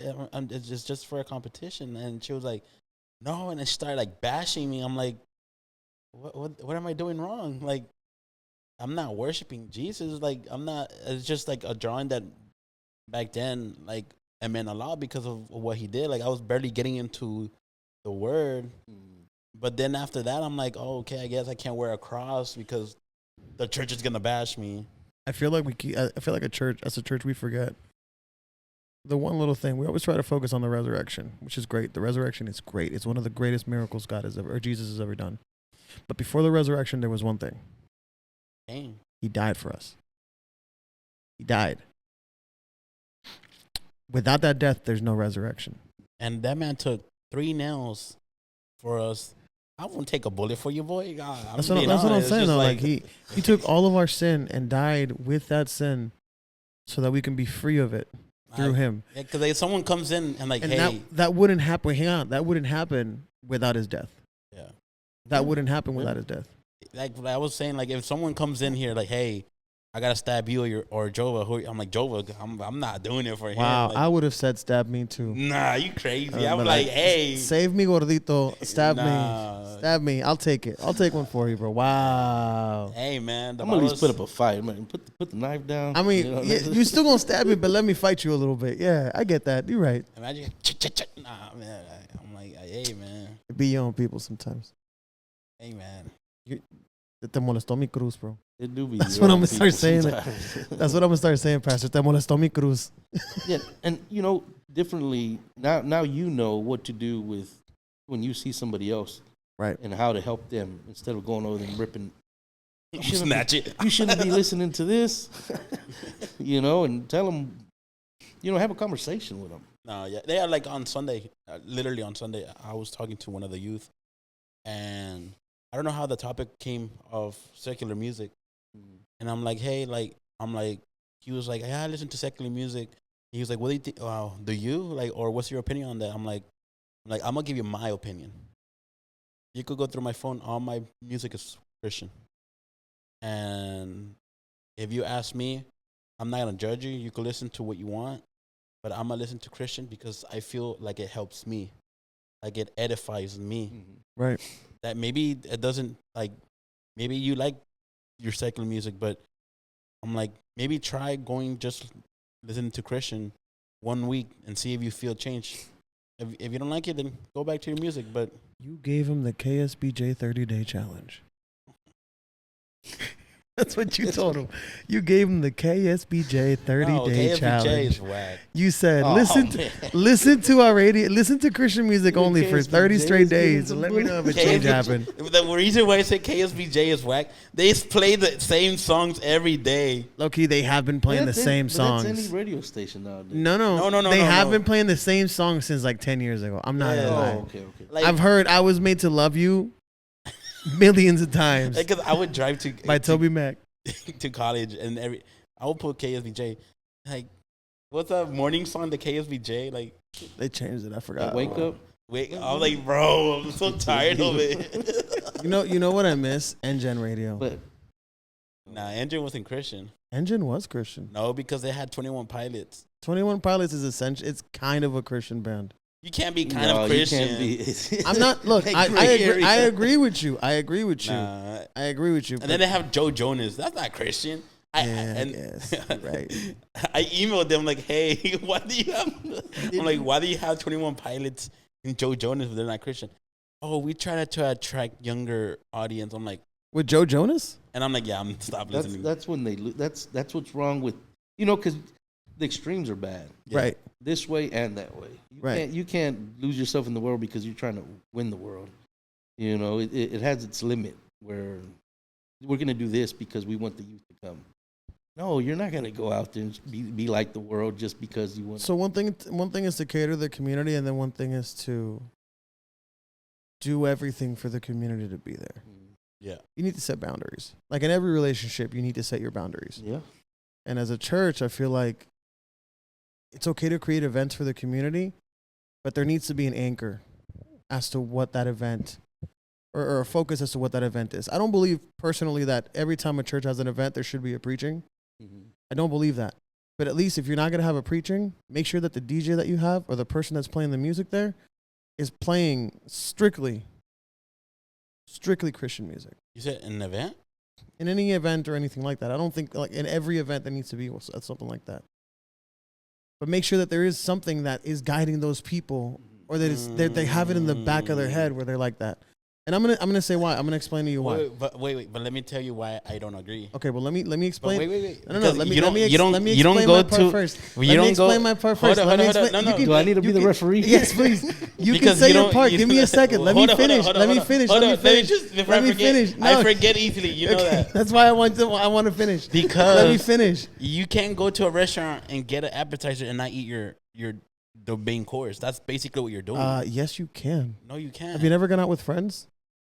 When you go out with friends, that's all you do. It's customary to get the appetizer only and just a few drinks, Yeah, but you need the word. A few drinks. like Coke, water, stuff like that. A few drinks. I didn't mean to scare you there, Pastor. You mean like Coke, water, stuff like that. That's what I mean. But no, and this is why I'm saying this. Your goal is to get the people to the church and the people to know that you are there for the community. Mm-hmm. You can, as a pastor, you can be like, hey, and this doesn't need to be in every event. I'm not saying don't preach at every event. But let's say you're having, one of the things that the Church of God shows us, especially if you're applying for an instituto, is the idea of the Super Bowl party. If you're having a Super Bowl party, invite the community to go to your Super Bowl party. Have food, have the Super Bowl playing, have your Christian music or your worship band playing music, and let it be Christian. And as a pastor, you don't have to say a word, but you can be there and be like, hey, I'm the pastor of this church. We're here for the community, yada, yada, yada. And that way you open the doors for your church. Once they are in the church, go crazy. Wait. Why would you invite a worship team to a Super Bowl party? I'm trying to see the game. What do you? I'm not talking about necessarily like a worship team, but if you want to have like live music or something like that, you could do that. I'm gonna be like, turn that off. I'm trying to see the game. That's cool, but then you have like a DJ or somebody just playing music in the background. Is what I'm saying. I feel like you're poking holes into this just to poke holes. But that's what I think, and I could be 100% wrong in the way that I think, and I'm okay with that. Like I'll admit if I'm wrong. As a pastor, I can speak on it a little bit. Right now, I wouldn't have a Super Bowl party at the church. Right. Because I've watched this. I've been to plenty of Super Bowl parties. Yeah. That's what comes to mind. Yeah. The commercials that are going to come out, the music that's going to be played, the halftime. We're going to shut halftime down and have the worship team. Worship band come up. Got it. That's not a bad idea, actually. It's like, all right, we're gonna turn off Usher. You got 8 minutes. You got to play nothing but hits. We're gonna turn off Usher for a second, and we're just gonna praise. But some people just watch it for the commercials. Yeah, them commercials be funny. Just like some people go to the restaurant just for the appetizers. Right. Right? Yeah. I'm just here for the appetizers. No, some people are just here for maybe they're broke. If you can't afford the food, just stay at home, bro. Jesus Christ. I think you're missing the whole idea. I know, I'm just being funny. Oh. Because there's different people. There's a lot of ways we can look at this. Because there's a lot of people that look at the Super Bowl differently. Mm-hmm. You can have your fan that watches Super Bowl for the players, watches for the team. Football, not in February, not only Super Bowl, but has been watching it from since the beginning, preseason. Right. Knows the players, knows the positions, knows their stats, knows everything. Everything. And he's going to watch, even though it's not his team that didn't make it. He's going to be a Cowboys fan watching another Super Bowl with his team not in it. Jesus Christ. But generally, those people are usually watching it at home. Those people don't want to go to a Super Bowl party. They want no distractions. They want to sit down and watch it. Right. Just like the person that's there every service that you have at church. Right. He's going to go to worship and praise. He's going to hear the word. Mm-hmm. Then there's other people that are just going for the commercials. For the show. And we have those at church, too. They're just going there to be a spectator, to see what's going on. And I see you, Becky. She knows who she is. There's a lot of shots just been taken. And, and then you have your casual viewer, and then you have your person that doesn't know what's going on at all. Right. That was my dad for some time on Super Bowl. We'd get home from church and the Texans were playing. I was watching, and for about 3 seasons, he's like, "Well, ¿y qué está haciendo? ¿Y qué es lo que tiene?" And and I explaining to him, here comes next Sunday, and here I go explaining it again, and so finally he ended up getting it. But at first he was lost, Just how that person is when they step inside a church. Mm-hmm. What's going on in here? And why are they screaming? And what is he speaking? Why does he have his hands up and clapping?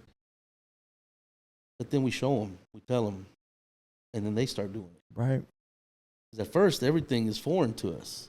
Especially if we're invited people over to the Super Bowl party. It's like, well, what do y'all do here? We're reeling them in is what we're doing, right? Right. And then eventually helping them learn and know what we're doing, why we're doing it, who we're worshiping. But I can see why, and I can see why you would say that too. I'm not doing that. We're not here for that. And we have to have a word, and I believe we do, but it doesn't have to be a 45-minute with an introduction, 3 points, and a conclusion. We don't a whole sermon. Yeah, something short. I love what Johnny did at the event. Yeah, he was up there not too long. But, people are there. People are hungry for the word. People are hurt. People are looking for help, and that's what we're here to do. And anytime we do have their attention, let's put in a little bit of word there. Not necessarily, and I can see your point. We don't need a whole, but we do need a little bit. We need to plant some seeds. We need to spread a little bit. I can admit when I'm wrong. I agree. He calls me religioso. No, I didn't. Not for that. Well, I call you religioso for other things, I think but it's not your for upbringing. and it's kind of hard to shake off because we hold that here. Like, oh man. People tell. Well, I feel like I've shaken a lot of stuff. Like, All right, Taylor Swift. I have no idea what you. Because I feel like, for example, you know how. Well, my parents taught me like, you need to respect your elders. Nah, if you disrespect me, man, I don't care if you're my elder. Nah, I'm gonna tell you straight up. I'm like, Christ. Nah, it's good. I thought you were gonna be wholesome about it, honestly. Yeah, I thought you were gonna say something nice, bro. Nah, we're gonna end it right here, y'all. Oh man, nah, it's just I was just playing around. No, but Nah, I feel like you weren't. Yeah, I honestly just let feel it like out. you I feel like you're holding. Right. Just let it out. Dilo, Shoot, shoot that half court shot, man. Shoot that shot, bro. Tell her how you feel. Oh, not that shot. I said you could have missed. Oh man, Jesus. Nah, I'm not holding nothing. No. I tell people straight up, like, if something's bothering me. Actually, I don't, but it's so. You know, you gave us no answer. Right? Yeah, I don't know. I forgot what was the question. That's why I'm just trying to remember. But how convenient. No, I really did. What was the question, or what was the? I'm gonna stop you right there. I'm gonna stop you. I'm gonna save you from the embarrassment, Papa. It's okay. Pastor, before we go, do you want? And on that note, right. Pastor, if you want to let everybody know, you know where they can find your church. If you have any social media or anything like that for your church and for yourself, where they could follow you, and all that good stuff. And we have one last little segment at the end, but we'll let you do your thing first. Well, you know, you could simply type in Iglesia de Dios Genesaret on Google, and you'll find us. You'll find, you know, they'll give you the map, how to get there. They'll give you my phone number. It'll give you our Facebook page. And we're at 4920 Oaks Road. It's on the east part of town. We're a little hidden, but we're there. Just a little bit. And, yeah, if you don't have a church, call home. Come and visit us. What are your normal church hours? We have Sunday school, 9:45 on Sundays, which services from like 10 to 12. We're out by 12 unless, you know, the Holy Spirit and just let it flow. That's right. But usually by 12:15 we're out. That's on Sundays, and we have a prayer service on Tuesdays at 7:30, and then we have services on Friday.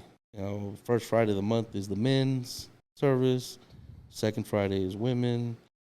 The third is our youth service. The fourth is our kids service, and then if there's a fifth Friday, we have Vigilia. Nice. On that fifth Friday. It's been a minute since I've been in a Vigilia. It's needed.